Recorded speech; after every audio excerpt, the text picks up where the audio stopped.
Primeras semanas hemos estado viendo el tema de la creación, el tema de la luz y verdad y todo esto. En Juan 1, del 1 al 14 leemos que en el principio era el verbo, que el verbo era con Dios y el verbo era Dios. Aquí se refiere a Jesús. Hablando del verbo, era en el principio con Dios. Todas las cosas por Él fueron hechas y sin Él nada de lo que ha sido hecho fue hecho. Básicamente Jesús estuvo con Dios desde el principio, desde antes de todas las cosas. Jesús es el creador de todas las cosas y nada de lo que ha sido hecho sin Jesús hubiera sido hecho. Vimos que no es como dicen los testigos de Jehová, de que las otras cosas fueron hechas. No, todo fue hecho por Cristo. Vimos tema de la luz y la vida. Aquí Juan habla que en Jesús estaba la vida y la vida era la luz de los hombres. O sea, Jesús es la luz de los hombres. Vimos el ejemplo de la luz en las tinieblas. Resplandece y las tinieblas no prevalecen por mucho más que esté oscuro, la luz siempre va a prevalecer. Vimos a Juan el Bautista, un hombre enviado de Dios, el cual se llamaba Juan. Él vino a dar testimonio de la luz para que todos crean en él. Juan dice que Juan el Bautista no era la luz, sino simplemente iba a hablar acerca de la luz. Hablamos de la luz verdadera, este es Cristo, que aquella luz verdadera es la que alumbra a todo hombre. Cuando vino a este mundo, el mundo lo rechazó, el mundo que Él creó lo rechazó. Vino a los suyos, vino a los que eran de Él, a los judíos, pero lo rechazaron. Más adelante vemos que todos los que le recibieron, o sea, todos los que estamos aquí, todos los que le aceptaron como Mesías en ese entonces, se les dio algo muy importante y es el derecho de ser hijos de Dios. Si usted es nacido de nuevo, usted es considerado hijo de Dios. Como hijo de Dios tiene derecho a todas las riquezas del Padre. Estamos hablando de riquezas espirituales, no necesariamente riquezas materiales, no hay que confundir. Los cuales, hablando de los hijos de Dios, no son engendrados de sangre, no es por una unión de hombre y mujer como creen los mormones. No es voluntad de carne, o sea, no es porque hayamos querido ser hijos de Dios, sino por voluntad de Dios. Esto vimos que Dios es soberano, Dios es el que nos escogió, Dios nos mostró la luz por medio de su Espíritu Santo, nosotros recibimos el Evangelio y ahora somos hijos de Dios. Entonces eso fue más o menos lo que hemos estado viendo y esta semana vamos a entrar un poco en lo que vimos la semana pasada, que es: y aquel verbo, volviendo a Cristo, fue hecho carne y habitó entre nosotros y vimos su gloria, gloria como del unigénito del Padre, lleno de gracia y de verdad. Antes de seguir quiero mencionar algunas cositas y es acerca de lo que quiere decir la palabra habitó. Vimos que habitar o la palabra habitó se deriva de la palabra skeneo del griego y básicamente quiere decir poner una tienda, como las tiendas que venden en las tiendas de campaña. Eso quiere decir que si estamos en un campamento, literalmente es poner una tienda de campaña allí, habitar. No me gusta mucho la traducción en español que dicen tabernacular, no sé si es correcto, pero básicamente el tabernáculo es una tienda. Básicamente eso significa, y lo podemos sustituir por esto: y aquel verbo fue hecho carne y puso su tabernáculo o su tienda entre nosotros. O sea, el Dios creador, el que creó los cielos y la tierra, entró en su creación con nosotros. Más adelante Juan dice: y vimos su gloria, gloria como del unigénito del Padre, lleno de gracia y de verdad. Y aquí es donde vamos a empezar a ver las lecturas de esta semana. La primera lectura de esta semana que vimos es en el libro de Éxodo. ¿Cuántos se acuerdan de esta película, Los 10 Mandamientos? Es viejísima, yo la vi y todavía me gusta, especialmente cuando se abre el mar y todo. Entonces, la primera lectura que vamos a ver es en Éxodo 33. Y es muy largo, me gustaría leerlo porque es importante entrar en el contexto de lo que Juan estaba pensando al escribir Juan 1:14 acerca de que cuando Jesús vino al mundo, nosotros vimos su gloria.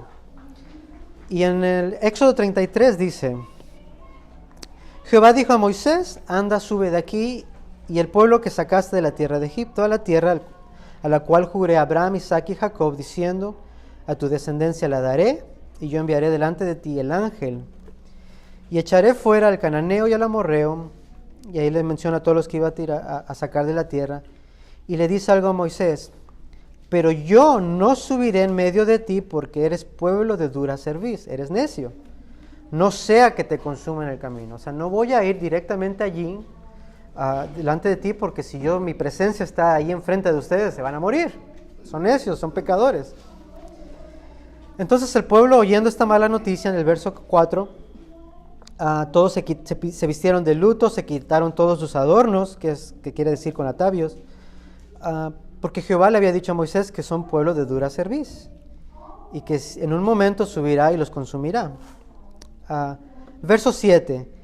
Entonces Moisés tomó el tabernáculo o la tienda que habíamos mencionado y lo llevó lejos fuera del campamento y lo llamó tabernáculo de reunión. Y cualquiera que buscaba a Dios salía al tabernáculo de reunión que estaba fuera del campamento.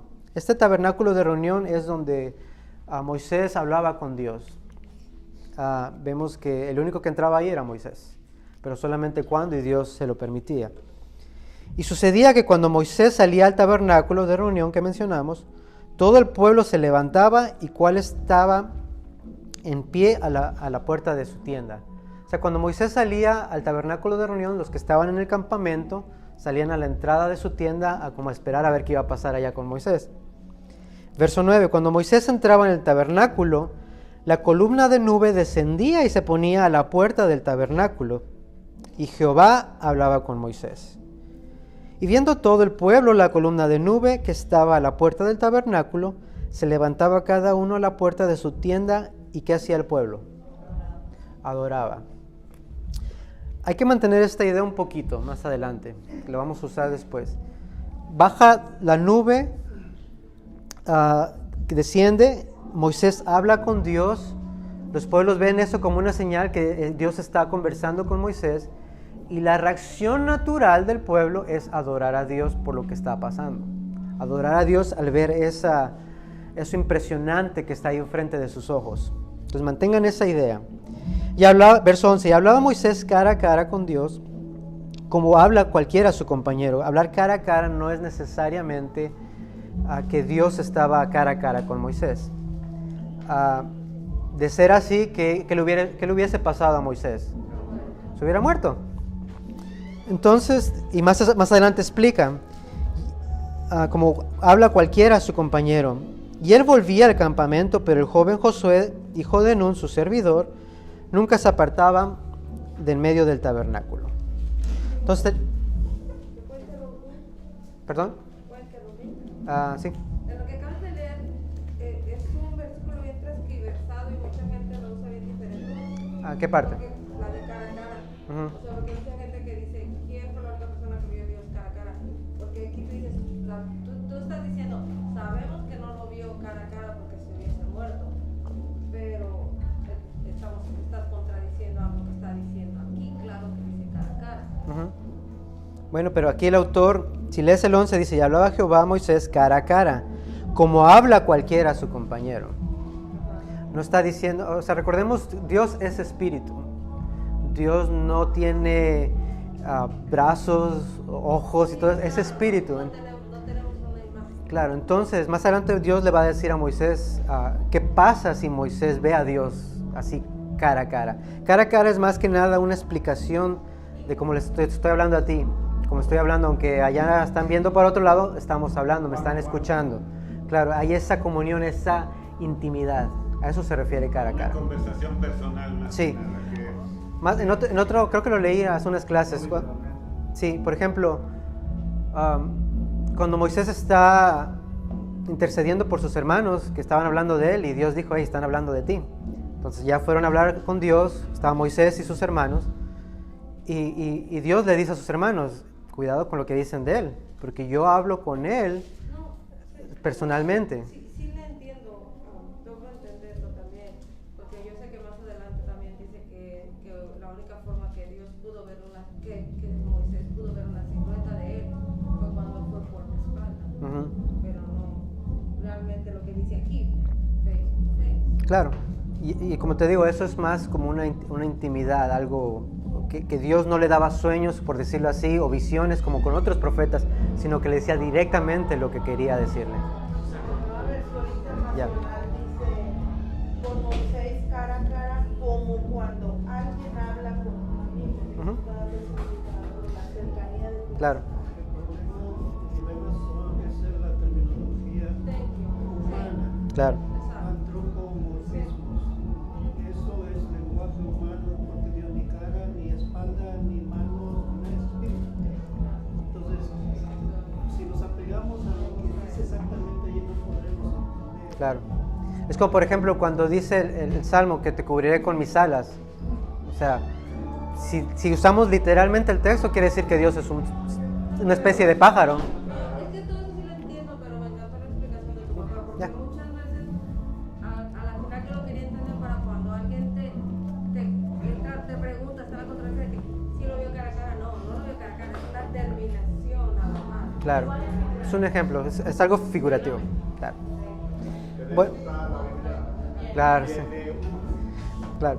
Entonces aquí Moisés básicamente vemos que pone la tienda, habla con Dios, baja la nube y la gente adora a Dios por eso que estaba pasando. Más adelante, verso 12 dice, aquí es Moisés hablando con Dios. Y dijo Moisés a Jehová, me encanta esta conversación, mira, tú me dices a mí, saca a este pueblo y tú no me has declarado a quién enviarás conmigo. Sin embargo, tú dices, yo te he conocido por tu nombre y has hallado también gracia en mis ojos. Ahora pues, si he hallado gracia en tus ojos, te ruego que me muestres tu camino, para que te conozca y halle gracia en tus ojos, y mira que esta gente es pueblo tuyo. Y respondió Dios en el verso 14, mi presencia va a ir contigo, y te voy a hacer descansar. Y Moisés le dijo, si tu presencia no viene conmigo, ni siquiera nos saques de aquí. ¿Y en qué se conocerá aquí que he hallado gracia en tus ojos, yo y tu pueblo?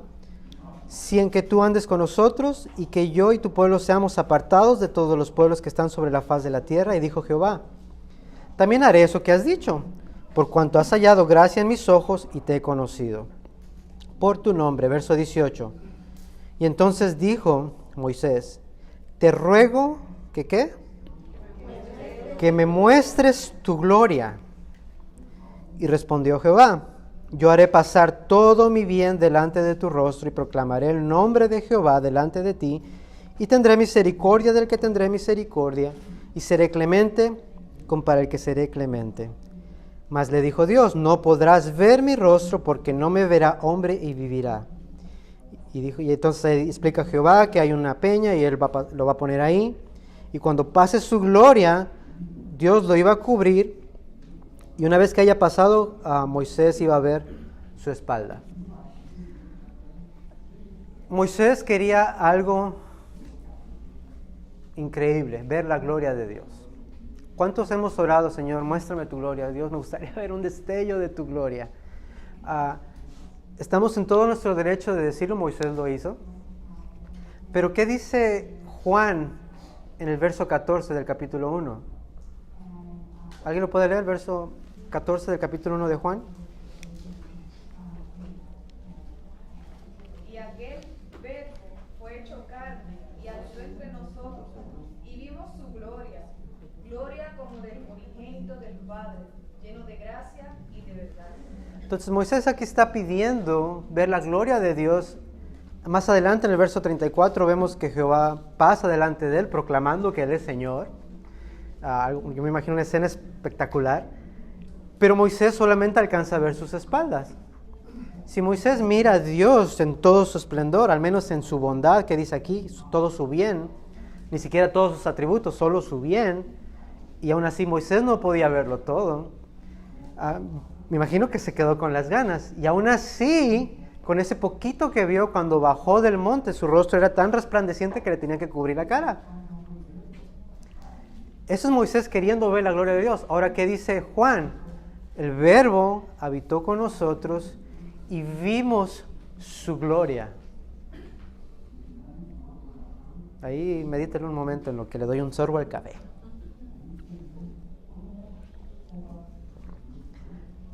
Para mí esto es impresionante porque si tenemos en contexto todo lo que dice Juan, el creador del mundo y todo esto, vemos a Moisés que hablaba directamente con Dios y aún así no lo pudo ver, como quien dice, se quedó con las ganas, nada más alcanzó a ver como algo así, como un rasgo general. ¿Qué quiere decir ver la gloria? ¿Qué es la gloria? Para allá vamos.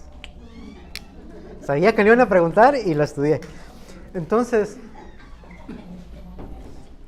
aquí pienso yo, esta es mi opinión. Y no voy a meterme mucho porque más adelante, cuando lleguemos al capítulo 34 de Éxodo, lo vamos a ver más a fondo. Pero básicamente en el capítulo 34, verso 6 de Éxodo dice: y pasando Jehová delante de él, proclamó: Jehová, Jehová, fuerte, misericordioso y piadoso, tardo para la ira y grande en misericordia y verdad. Palabras claves: misericordia, tardo para la ira, verdad. Que todo eso yo lo puedo resumir en gracia. Si me pregunta Simón, ¿qué quiere decir la gloria de Dios? ¿O qué alcanzó a ver Moisés? En mi mente finita, Dios le estaba diciendo, le estaba dando un destello de su gracia que más adelante íbamos a ver en quién. En Jesús. Y como dice aquí, Jesús era la verdad, era la luz, era la vida. Por él Dios nos tiene misericordia. Entonces, para mí, cuando habla de la bondad de Dios, de la gloria que vio Moisés, yo creo que él está hablando de su gracia. Y conforme vayamos viendo un poquito, van a ver por qué pienso eso. Pero como les digo, hasta ahorita esa es mi conclusión. Más adelante conforme se vayan desarrollando las lecciones, vamos a ver con más claridad. Entonces, ven, apenas vamos en este pedacito. Entonces, Éxodo 33, eso vimos que pasó. Vemos que Juan dice, este Dios que vino, este Jesús, antes nadie podía ver a Dios, pero ahora vemos toda su gloria en esta persona, Cristo Jesús. Entonces, en Jesús estamos contemplando la gloria completa de Dios. Creo que es Colosenses o en Hebreos donde dice que a Dios le plació poner en él toda la plenitud. O sea que él es 100% Dios. Toda la gloria de Dios en un hombre. Creo que es Colosenses. Entonces, Éxodo 40. Aquí en Éxodo 40, creo que no lo puse. Éxodo 40 vemos que el tabernáculo era levantado para moverse. Y básicamente lo que pasa aquí es que cuando venía la gloria de Dios sobre la nube, sobre el tabernáculo, se quedaban ahí, acampaban, pero cuando se iba, eso significaba que era hora de moverse. Entonces eso pasaba, venía, ahí se quedaban, se iba, entonces iban siguiéndolo. A nuestras vidas esto vemos en Cristo. La manera en que nosotros nos guiamos es por medio de Cristo, por medio de su palabra. Palabra, verbo, Cristo. Por medio de Él es que nosotros regimos nuestra vida, por Él nosotros tomamos nuestras decisiones. Cuando mi hija menor me pregunta, papá, un niño en la escuela me está haciendo burla, ¿qué hago? No sé, vamos a ver qué dice la Biblia.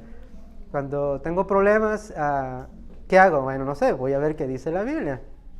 Entonces la palabra de Dios, Cristo Jesús, es como una representación de ese pueblo al seguir la nube. Eso lo vemos en Éxodo 14. Salmo 67. Vamos a leerlo un poquito.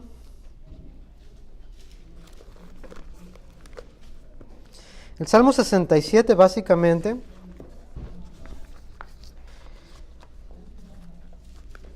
lo voy a leer rapidito. Salmo 67:1. Los primeros 3 versos. Dios tenga, ¿qué? De nosotros y nos bendiga. Haga, ¿qué? Sobre nosotros. Entonces, misericordia, ¿se acuerdan lo que les expliqué? ¿Qué pienso yo que quiere decir la gloria de Dios? Misericordia, gracia, perdón, compasión. Haga resplandecer. ¿Cómo hace Dios resplandecer su rostro sobre nosotros? ¿Por medio de quién? De Jesús. ¿Qué dice Juan que es Jesús? La luz. ¿Ven cómo todo va teniendo sentido dentro del contexto? Dios tenga misericordia de nosotros y nos bendiga, haga resplandecer su rostro sobre nosotros, para que sea conocido en la tierra, ¿qué? ¿Qué es lo que le dijo Moisés que quería conocer de Dios? Su camino. A la iglesia primitiva se les empezó a llamar el camino. ¿Y quién es ese camino? Cristo. Y luego que dice, verso 2, para que sea conocido en la tierra tu camino, en las naciones, ¿tú qué? ¿Quién es la salvación? Cristo. Siempre tenemos que regresar a Cristo, de eso se trata todo. Entonces aquí vemos que Juan tiene esto en claro, esto es consumado, esto es cumplido en la persona de Cristo. Entonces aquí tenemos todas estas cosas, tenemos misericordia de parte de Dios, compasión, tenemos su luz, estamos en su camino por medio de la palabra, siguiendo a Cristo, y por medio de Cristo somos salvos. ¿Bien? Estaba viendo que Shekinah es el uso que se usaban los rabinos para hablar de la gloria de Dios. Y era de la cercanía, de la intimidad, de la comunión entre Dios y su pueblo. Y era la manifestación del tabernáculo que llamaban la Shekinah. Shekinah. Interesante. Shekinah. Crónicas 16. Aquí básicamente es como una vez que ponen el arca, déjame lo leo. Primera de Crónicas 16. Básicamente es un salmo de gratitud al establecer el tabernáculo. Por ejemplo, el verso 24 dice cantar alegres, cantar entre las gentes su gloria y en todos los pueblos sus maravillas. Más adelante dice, mas Jehová hizo los cielos, alabanza y magnificencia delante de él, poder y alegría en su morada. Básicamente es como un pasaje, un salmo donde David se pone todo contento, todo alegre por el tabernáculo que está allí. ¿Perdón? Primera de Crónicas 16. Entonces básicamente esta es todas estas cosas que tienen que ver, por ejemplo, la magnificencia, al estar alegres, misericordia, gloria, poder, todo esto tiene que ver con la misericordia de Dios, con sus glorias, aquello que Moisés estaba pidiendo. Ahora, cuando venimos a Cristo, somos salvos y enseguida estamos bien tristes, ¿verdad? ¿Cuál es nuestra reacción después de que nuestra mente fue abierta y recibimos el Evangelio y descubrimos que somos salvos en Cristo? ¿No es alegría? ¿No es cantar a Dios? ¿No es querer decirle a todo el mundo lo que pasó? Ven, aquí David está contento por el tabernáculo que estaba ahí. Cristo puso su tabernáculo, ahí estuvimos con nosotros, cohabitó con nosotros, entonces es motivo de alegría.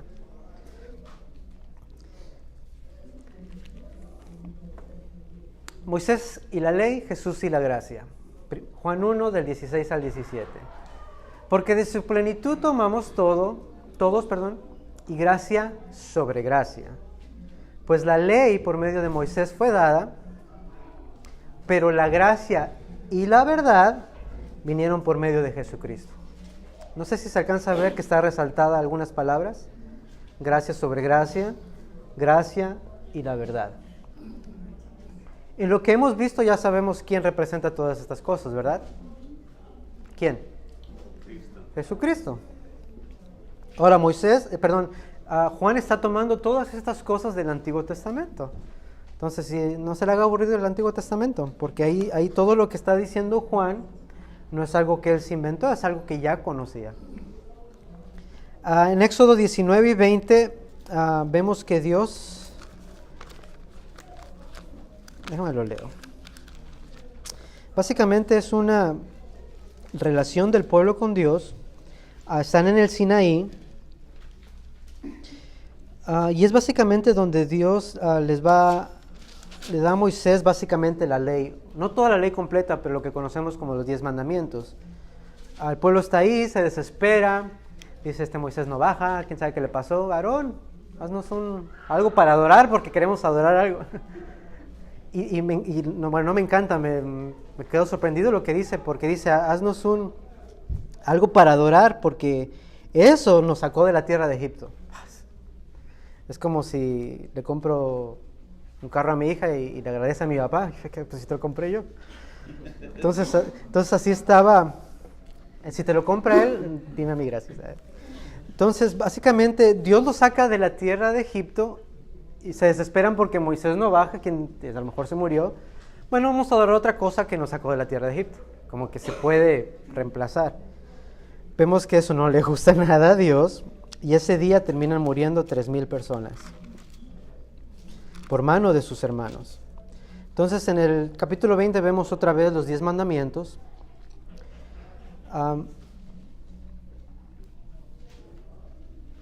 Entonces después que pasó todo eso, Moisés dice, los que quieren estar conmigo, vénganse para acá, los que no, se van a morir.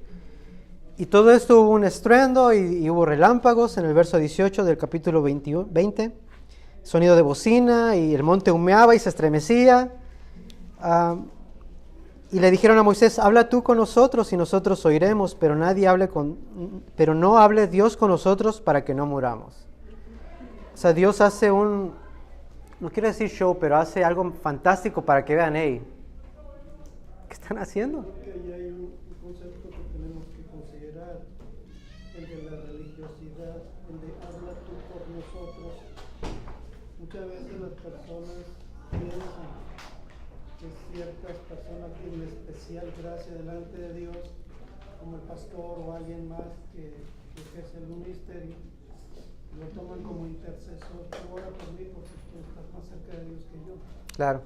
Y eso es un concepto equivocado, el de habla tú por nosotros. Es muy religioso, pero no es correcto. La Escritura dice que nosotros tenemos puerta abierta al trono de la gracia, entonces no hay ninguna razón por la que tengamos que esperar que alguien más lo haga por nosotros. Claro. Entonces el concepto de la oración consiste en saber que uno puede dirigirse personalmente al Señor. Claro. Sí, seguimos esa línea, cuando venimos a Cristo fuimos bautizados con el Espíritu Santo. Eso quiere decir que somos hijos de Dios. En ese momento recibimos nuestros dones. Y más adelante Juan, creo que es primera de Juan, dice que tenemos la unción del Santo. No es como antes, aquí Moisés era el único que tenía el Espíritu Santo, y los 70 cuando tenía que hacer ciertas cosas. Pero ahora que somos nacidos de nuevo, que somos hijos de Dios, tenemos la unción del Santo. Entonces podemos acercarnos confiadamente a Él. Entonces, aquí vemos que Dios da todas estas instrucciones y básicamente es la entrega de la ley.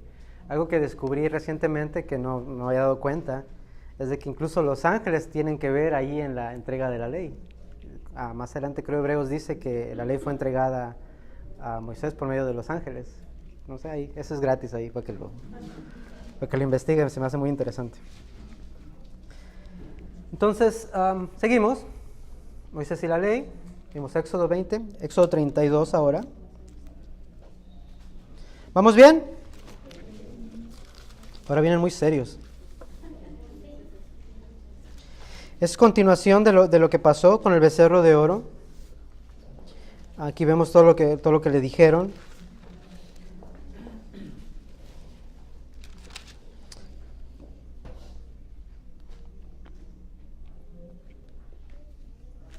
Sí, es básicamente lo que hemos estado hablando. La entrega de la ley a Moisés. Ahí vemos que la ley es difícil. No hay nadie que pueda seguir la ley. La ley era para demostrar que somos pecadores. Y vas a decir, Simón, pero no, sí se puede seguir. Bueno, ok. Vamos a hacer algo sencillo. ¿Cuántos siguen el primer mandamiento? ¿Qué dice el primer mandamiento? ¿Seguro que ese es el primer mandamiento? ¿Cuántos han hecho eso todo el tiempo? Entonces, ¿ya ven? Primero y ya lo quebramos. Entonces, por eso es necesario el Salvador, por eso es necesaria la gracia.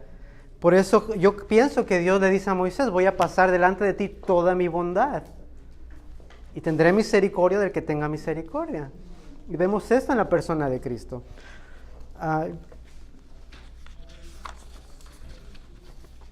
Zacarías 12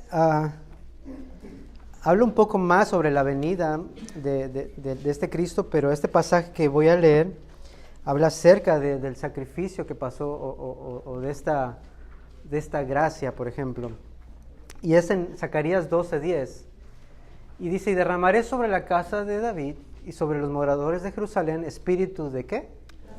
de gracia y de oración, y mirarán a mí. ¿Quién está hablando? Jesús. No, Dios. Y mirarán a mí. ¿A quién?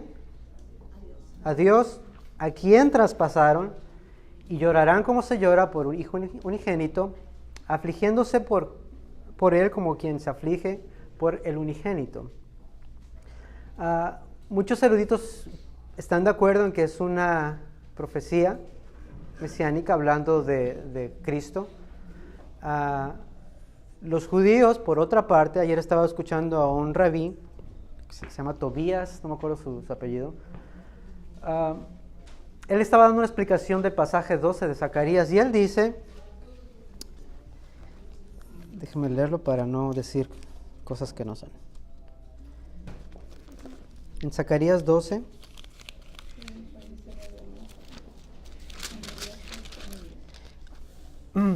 empieza, profecía de la palabra de Jehová acerca de Israel. Jehová extiende los cielos y funda la tierra, y forma el espíritu del hombre dentro de él. Y en aquel día, aquí está hablando del día del Señor, de los tiempos finales, y en aquel día yo pondré a Jerusalén por piedra pesada a todos sus pueblos. Verso 7, y librará Jehová las tiendas de Judá primero, para que la gloria de la casa de David y del habitante de Jerusalén no se engrandezca sobre Judá. En aquel día Jehová defenderá al morador de Jerusalén, el que entre ellos fuere débil, y aquel tiempo será como David y la casa de David como Dios, como el ángel de Jehová delante de ellos. Y en aquel día yo procuraré destruir a todas las naciones que vinieron en contra de Jerusalén. Este rabí dice, no, en aquel tiempo, dice, muchos eruditos cristianos se lo asumen a Cristo, de que aquí está hablando de Jesús. Pero él dice, no, eso no es así, la traducción no está mal, incluso dice Juan lo cita mal. Porque Juan dice en Juan 19:37, y mirarán a aquel, o mirarán a él que traspasaron. Entonces él dice, Juan ahí se equivocó, en realidad la traducción es a mí, no lo está citando bien. No, lo que quiere decir es esto. En aquellos días, sí, ya al final de cuando ya se está acabando todo, van a haber muchas guerras, van a haber muchos ataques en contra de Israel, del pueblo de Dios. Y lo que quiere decir aquí, a quien traspasaron, es un ataque a Israel. Toda la gente que lo ataca va a causar de que el pueblo de Israel volteen a mirar a Dios. Y ellos lo tienen mal y eso no es. Y por un momento dudé. No sé qué. Entonces dije, ok, está interesante. Como le digo a mis hijas, ¿cómo voy a saber la verdad? Vamos a ver qué dice la Biblia. Alguien que por favor me lea Juan 19:37, Apocalipsis 1:7 e Isaías 53:5.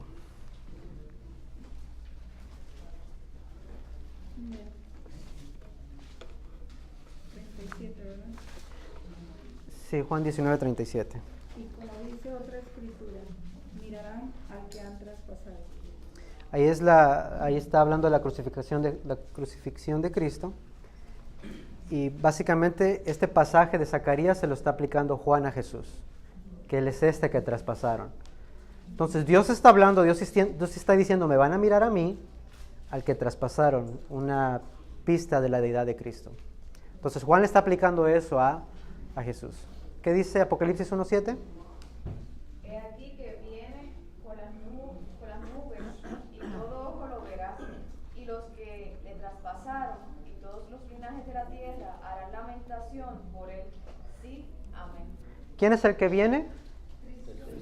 Al que traspasaron, ¿correcto? Es lo que dice ahí. ¿Y qué dice al final? Y todos los linajes de la tierra harán lamentación por él. Y llorarán como se llora por un hijo unigénito. Ok, bueno. Pero hay que ir armando el caso, todavía no hay que llegar a conclusiones. ¿Qué dice Isaías 53:5? Mas él herido fue por nuestras rebeliones, molido por nuestros pecados. El castigo de nuestra paz fue sobre él, y por su llaga fuimos nosotros curados. En corto, lo traspasaron. Fue golpeado, fue mutilado. Si hacemos un caso fuera de esto, ¿cuál es la conclusión? ¿De quién está hablando? De Jesús. Entonces, la conclusión con la que yo estoy de acuerdo, y pienso que es lo más correcto, es que en aquel tiempo, al final de todas las cosas, cuando Jesús venga, los judíos lo van a ver, todos lo van a ver, y van a decir, se nos pasó. Él era el Cristo, Él era el que vino, el que los suyos lo rechazaron, el que dijeron, este no vale. ¿Y qué va a causar eso en ellos? Lamentación, lloro. Esto es básicamente una manera bonita de decir que va a haber arrepentimiento genuino. Simón, sí podrías explicar bien Isaías 53:5. Si pudiera, pero tal vez ahorita no. Pero déjame leerlo rápido. Porque te voy a ser sincera, una de las razones que estoy en esta clase es porque yo quiero que expliquen. Bueno, sí lo vamos a ver. O sea, es bajo pedido. ¿No? Ya. Siempre me ha, ¿verdad? Porque por lo que dice, y por su llaga fuimos nosotros curados. O sea, en realidad, ¿de qué es lo que está hablando? O sea, ¿no? Si me meto ahorita no vamos a salir. Entonces, la única razón por que lo puse, si se dieron cuenta, no es parte de la lectura. Lo único que está allí es para hacer referencia a este contexto por ahorita. Entonces, vamos a leer toda la Biblia. Entonces, sí te prometo que lo vamos a ver. Eso es para que sigas viniendo, para ver cuándo lo vamos a ver. Seguimos. Entonces, Moisés y la ley, Jesús y la gracia. Vamos a ver qué dice Efesios 2.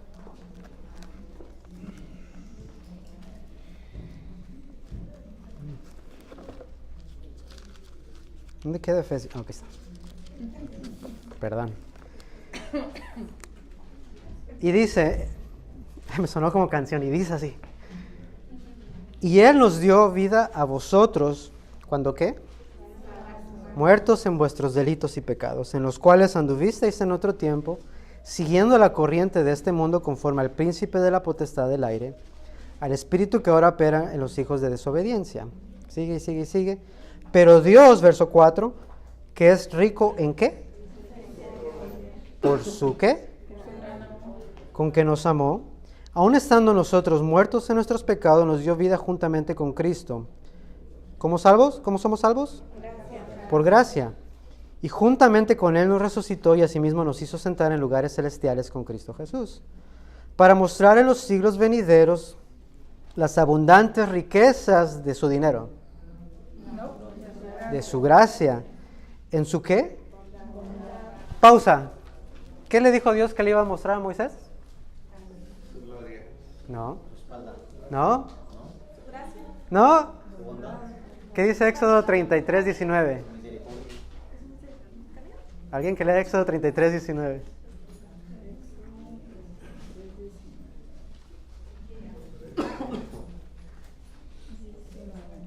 Dice, y el Señor le respondió, voy a darte pruebas de mi bondad y te daré a conocer mi nombre. ¿Qué le mostró? Su bondad.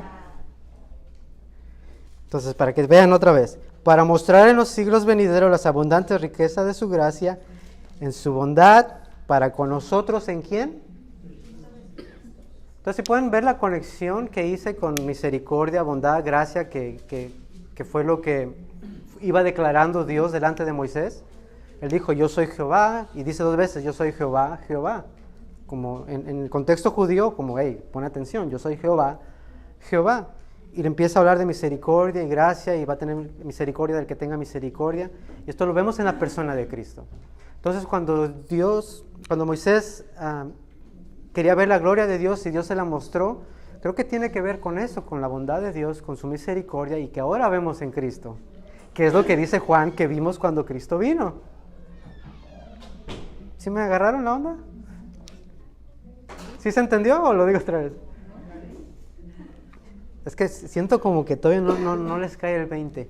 Esto que Moisés tanto quería, le dijo Dios, te voy a mostrar solo mi bondad. Pero aún así te tengo que cubrir porque te me mueres aquí. Y dice, ¿puedes leer el 34:7? ¿Alguien que lo lea? Éxodo 34:7. Esto es lo que pasa cuando Dios pasa enfrente de Moisés. ¿Qué guarda misericordia? Léelo desde el anterior. Y pasando Jehová, Ajá. y pasando Jehová por delante de él, proclamó: Jehová, Jehová, fuerte, misericordioso y piadoso, tardo por la ira, y grande en misericordia y verdad. ¿Sigo? No, así está bien. ¿Cuál dijiste? Éxodo 34, 6 y 7. Dice, tardo para la ira,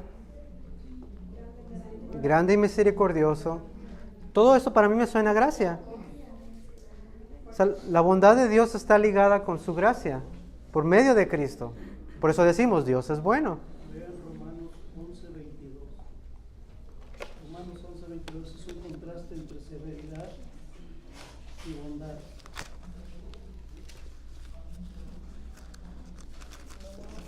Que por tanto considera la bondad y la severidad de Dios. Severidades a los que creyeron y bondad hacia ti. Pero si no te mantienes en su bondad, tú también serás desgajado. Que es básicamente un resumen de lo que dice, tendré misericordia del que tenga misericordia. Simón, pero ¿cómo es eso justo? Bueno, todos merecemos la ira de Dios. La única diferencia es que en su gracia, Él nos eligió a nosotros.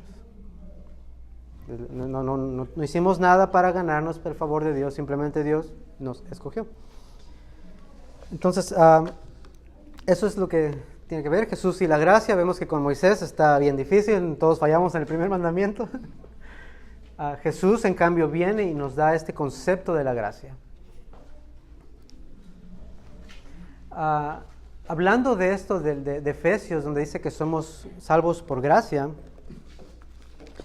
los mormones tienen una versión distorsionada de este capítulo en el libro del Mormón, segunda de Nefi 25-23.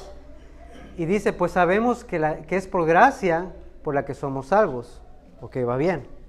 Y ojalá lo hubieran dejado ahí. ¿Pero qué dice?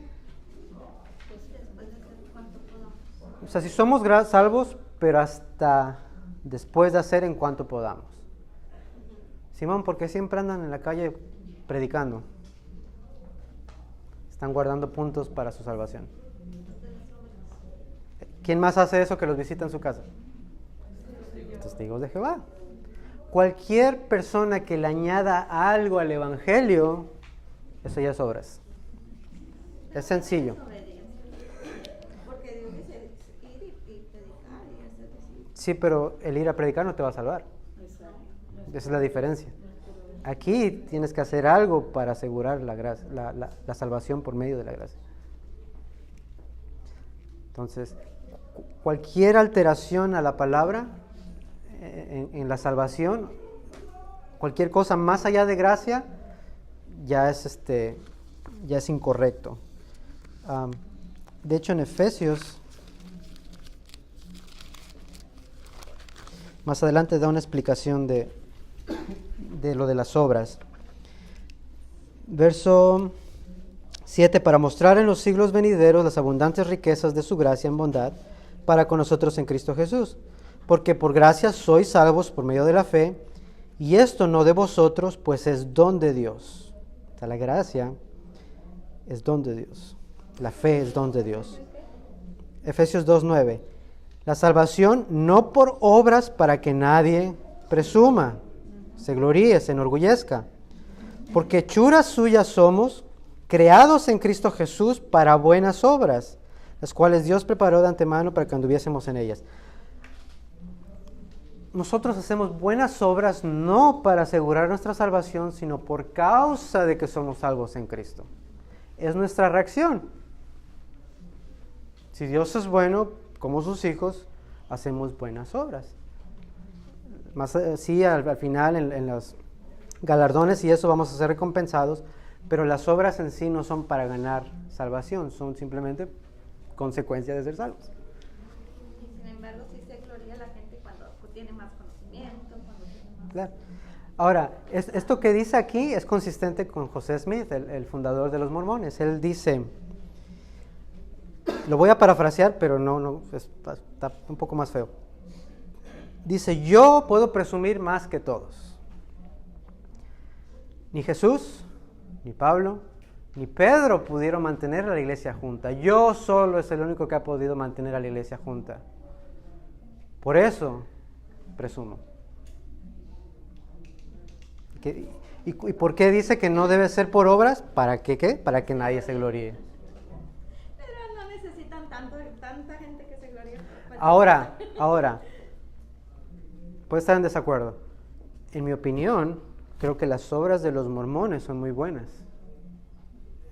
¿Cuántas iglesias cristianas vemos mandando a sus hijos por 2 años de no hacer nada más que predicar el evangelio?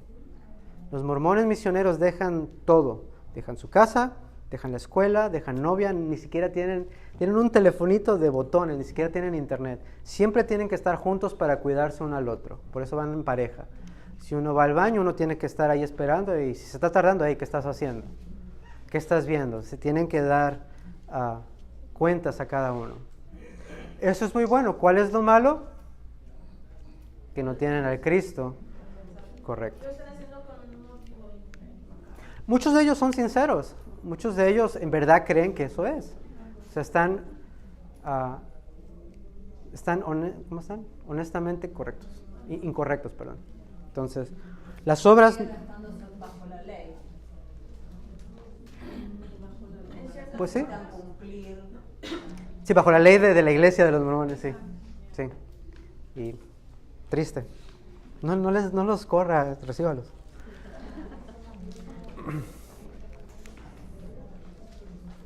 Moisés y la gracia, entonces, porque de su plenitud tomamos todos la gracia y verdad. Entonces ya vimos el concepto de gracia y la verdad en la persona de Cristo Jesús. Jesús y la verdad. Mateo 4:11, del 1 al 11. Mateo 4, del 1 al 11. Y esta es la tentación de Jesús. Aquí vamos a ver diferentes versículos, vamos a ver todos estos, entonces voy a tratar de cubrirlos en una sola leída. Mateo 4 del 1 al 11 y Lucas 4 del 1 al 15, habla de la tentación de Jesús. Y la razón por la que tengo estos versos aquí abajo son citas que hace Jesús de la palabra en esta tentación. Y dice, entonces Jesús fue llevado por el Espíritu Santo al desierto para ser tentado por el diablo, por el engañador. Y después de haber ayunado 40 días y 40 noches, tuvo hambre. ¿Hay algún doctor aquí? A ver, Marianne, que es fitness. ¿Es posible mantenerse vivo por 40 días y 40 noches sin comer?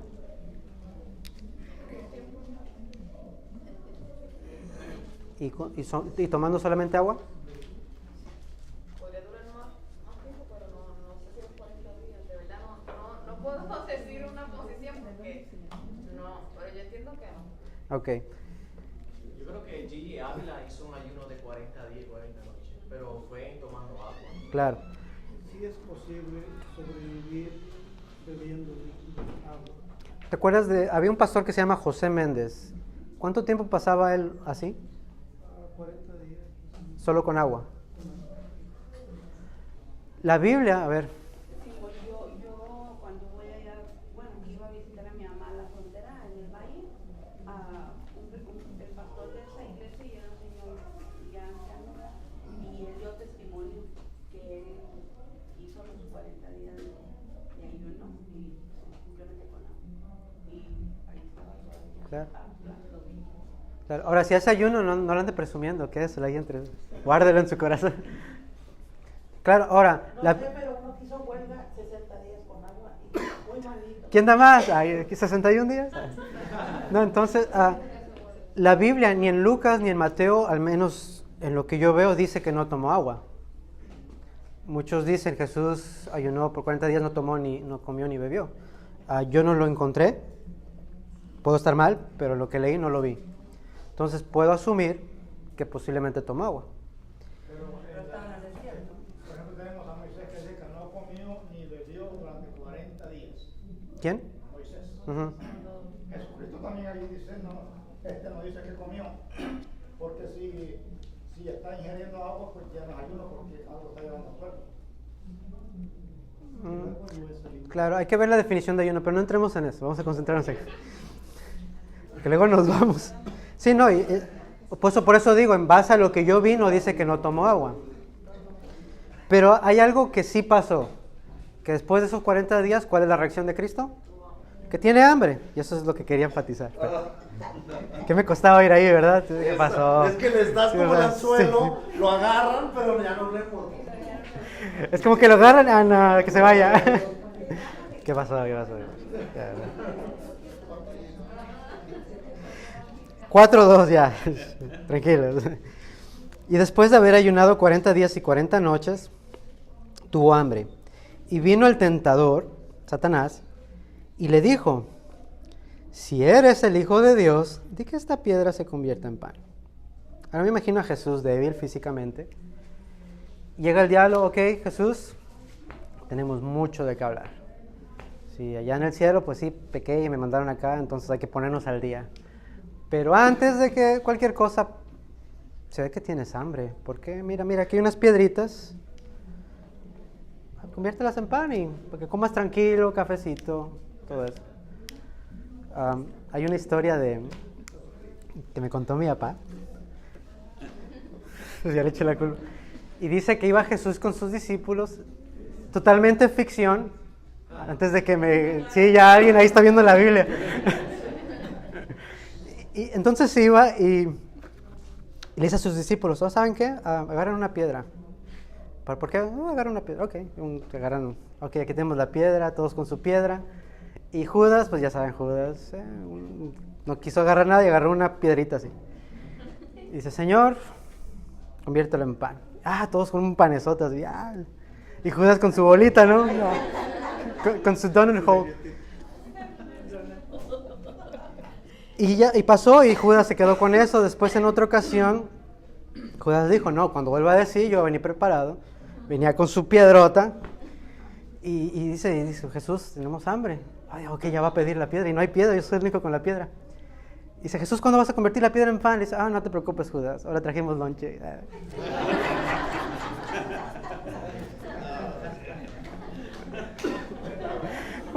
Cuá. Ok.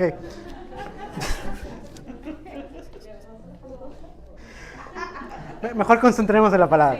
Sí, mejor. El punto es que Jesús tenía hambre y el diablo le dice, convierte esta piedra en pan, si eres el Hijo de Dios. Recordemos lo que pasó con los demonios la semana pasada. En cuanto vieron a Jesús dijeron, tú eres el santo Hijo de Dios. O sea, el diablo sabía quién era. ¿Y qué dijo Jesús? Escrito está, no solo de pan vivirá el hombre, sino de toda palabra que sale de la boca de Dios. Jesús no está inventando nada, Jesús simplemente se está guardando en las Escrituras y está citando Deuteronomio 8 del 1 al 3. Escrito está, no solo de pan vivirá el hombre. En Deuteronomio 8 es cuando básicamente la narrativa creo dice de que Dios les provee el maná y todo eso para demostrar al pueblo de que no solamente vivan de pan. El pueblo no conocía el maná, solamente conocía el pan. Entonces, para que vean, no dependen solamente de pan, sino de la palabra de Dios.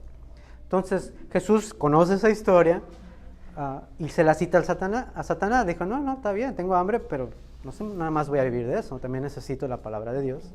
Y cita Deuteronomio 8 del 1 al 3. Entonces el diablo le llevó a la ciudad santa y le puso sobre el pináculo del templo, hasta lo más alto, y le dijo, si eres el Hijo de Dios, tírate, porque escrito está, el diablo también se sabe la Biblia, a sus ángeles mandará cerca de ti, y en sus manos te sostendrán para que no tropieces con tu pie en piedra. Lamentablemente muchos usan este pasaje como un juego, tal vez para no justificar suicidio, pero tal vez como algo para, tírate, al cabo si eres cristiano Dios te puede salvar. Y si alguien se tira, pues obviamente se va a morir. El diablo lo que está haciendo es lo que ha venido siempre haciendo desde el principio. Con que Dios te dijo que no puedes comer de ningún árbol. O sea, ya está cambiando, ¿no? ¿Qué dijo Eva? No, me dijo que no comiera de estos dos. Aquí Satanás le dice, en la Biblia está que Él te va a cuidar, tírate. ¿Cuál fue la respuesta de Jesús? Escrito está, no tentarás al Señor tu Dios.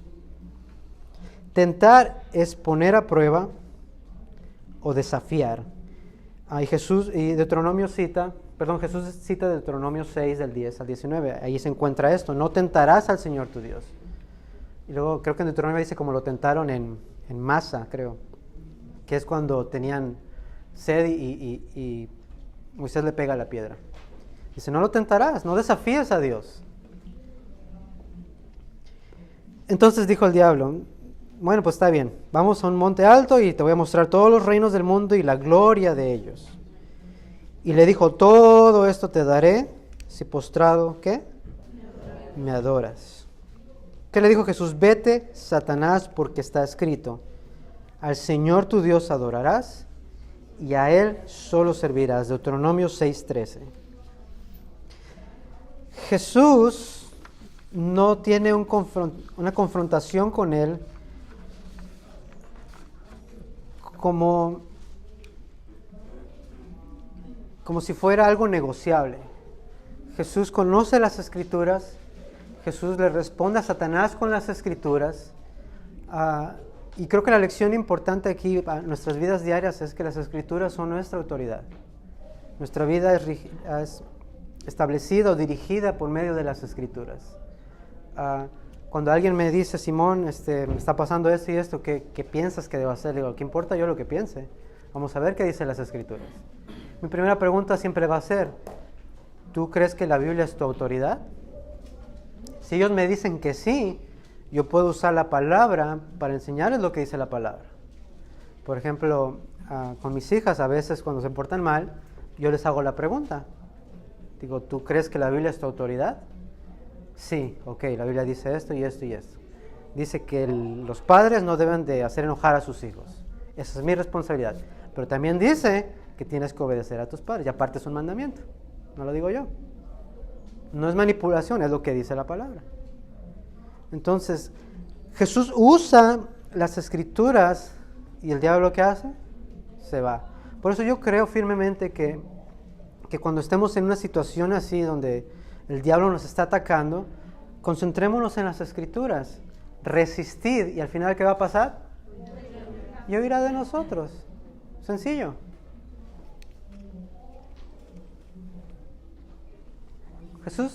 Juan el Bautista y Elías. Aquí en estos pasajes vemos un poco del ministerio de Elías. En una de las historias vemos que habla acerca del rey Acab, que quería una viña. Al final su esposa hace trampa y acusan al dueño, lo matan, y él se queda con la viña. Después Elías le dije, hey, ¿qué andas haciendo? ¿No andas haciendo esas cosas? Acab se arrepiente y entonces Elías le dice, ok, dice Dios que no te va a castigar ahorita, pero después que te mueras, ahí sí va a castigar al que viene. El segundo pasaje, en el segundo de Reyes, es el rey Ocosías, que quiere saber qué hacer, y entonces manda a hombres a consultar con otros ídolos. Isaías sale al encuentro de estos hombres, y si usted lee la historia, a mí se me hace chistosa, porque van los hombres en el camino a buscar consejo de este Dios falso, y sale Isaías, y le dicen le dice el capitán con sus hombres a Isaías, oh, varón de Dios. Y dice Isaías, si soy varón de Dios, que te mueras. Y se mueren. Entonces, cuidado si alguien me dice varón de Dios. Y eso pasó 2 veces. Varón de Dios, si soy varón de Dios, te vas a morir. Y se mueren. El tercer capitán que iba con sus 50 hombres, yo creo aprendió la lección. ¿Y qué hizo? Se arrepintió, dijo, ten misericordia de mí. Perdón, básicamente, no, en realidad yo no soy nadie. Entonces Isaías dijo, ok, no pasa nada. Fue con el rey y como quiera le dijo al rey que se iba a morir. Y se murió el rey. Vemos que después Isaías es levantado. Yo tengo un debate en que si es llevado por un carro de fuego o no. ¿Sí dije Elías? Oh, perdón, sí. Lo bueno que aquí está escrito. Perdón, Elías. Entonces Elías, tengo un debate interno de ver si se lo llevó un carro de fuego o la nube. Porque el pasaje dice que vino un carro de fuego, pero fue llevado. en la nube. O sea, a lo mejor fue una mezcla de las dos, pero lo importante es que fue llevado. ¿Por qué menciono todo esto? Porque los judíos conocen estos pasajes y en la mente de los judíos ellos saben que Dios va a mandar otra vez a Elías. Y esto lo vemos en Malaquías 4. ¿Cómo andamos de tiempo? Oh my goodness. Entonces en Malaquías 4, aquí vemos que dice dice: aquí yo envío al profeta Elías antes que venga el día de Jehová grande y terrible. Esto es al final de los tiempos. Entonces los judíos tienen en su mente que va a venir un personaje como Elías. Por eso le preguntan a Juan el Bautista: ¿eres tú Elías? Él dijo: no. ¿Tú eres el Cristo? No. Entonces ellos tenían esto en la mente y por eso Juan el Bautista le dice: no, al contrario, o sea, yo nomás soy un siervo y el que viene es más grande que yo y todas esas cosas. Entonces básicamente lo que pasa aquí, Juan el Bautista y el Cordero de Dios, muchos al pensar en el Cordero de Dios se van a Levítico 4 al 5 donde menciona todos los sacrificios dependiendo del pecado. En ninguno de ellos se menciona a un cordero macho, solo en una ocasión. Y eso lo encontramos en la Pascua. La Pascua es cuando el ángel de Jehová iba a matar a todos los primogénitos y les da instrucciones: maten un cordero y pongan la sangre en el dintel y las postes de las casas, y el ángel de Jehová va a pasar y no va a matar. Pero el ángel de la muerte va a pasar y no va a matar a las personas. Esa es una sombra de lo que Cristo iba a hacer con su sangre. Con su sangre nos iba a redimir, nos iba a proteger. Y Pascua en inglés es Passover, que básicamente es literalmente lo que pasó. Está la casa con la marca de sangre del cordero y literalmente el ángel de la muerte pasó encima de la casa sin hacerle nada a los hijos. Entonces por eso Elías dice: he aquí el Cordero de Dios que quita el pecado del mundo. El único que podía hacer eso, el único que puede limpiar los pecados es Cristo, y Cristo es Dios. Y finalmente tenemos a Mateo 3, que es básicamente una hipnosis del ministerio de Juan el Bautista. Ahí señala la suprema importancia y santidad del trabajo de Jesús, el trabajo del Espíritu Santo y un trabajo de arrepentimiento. Es básicamente lo que pasa allí. Y antes de irnos, nada más quiero hacerles unas preguntas para reflexionar en la semana. ¿Cómo comparas las reacciones en cómo Dios trata a Israel cuando peca, cuando hacen el becerro de oro, a cuando nosotros pecamos actualmente y estamos en Cristo? ¿Cómo eso nos afecta? ¿Lo tomamos, voy a pecar, al cabo no me va a matar? ¿O es más como que gracias Dios, porque aunque soy pecador, tú tienes misericordia?